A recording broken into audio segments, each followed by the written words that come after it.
இந்தியாவில் ஒரு குறிப்பிட்ட அளவுக்கு மேல் வருமானம் ஈட்டுபவர்கள் அனைவரும் தனிநபர் வருமான வரி செலுத்த வேண்டும். அதேபோல வரி செலுத்தும் ஒவ்வொருவரும் வருமான வரி கணக்கை தாக்கல் செய்வதும் கட்டாயம். அவ்வாறு செலுத்தாதவர்களுக்கு அபராதமோ கூடுதல் வட்டியோ விதிக்கப்படும். இதற்காக வருமான வரித்துறை ஒரு கடைசி தேதியை அறிவிக்கும். அதற்குள் கட்டாவிட்டால் அபராத தொகையையும் சேர்த்து கட்ட வேண்டிய சூழல் வரும்.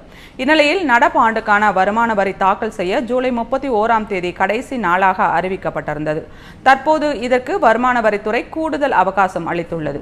இதுகுறித்து அறிக்கை வெளியிட்டுள்ள வருமான வரித்துறை 2025-26ஆம் நிதியாண்டுக்கான வருமான வரி தாக்கல் செய்வதற்கான கடைசி தேதி ஜூலை 31 செப்டம்பர் 15ஆம் தேதியாக நீட்டிக்கப்பட்டுள்ளது.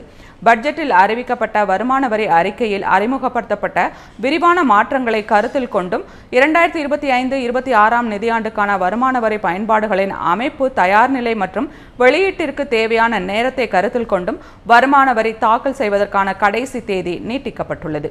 வரி செலுத்துவோருக்கு சுமூகமான மற்றும் வசதியான தாக்கல் அனுபவத்தை எளிதாக்கும் வகையில் இந்த நீட்டிப்பு செய்யப்பட்டுள்ளது என அதில் தெரிவிக்கப்பட்டுள்ளது.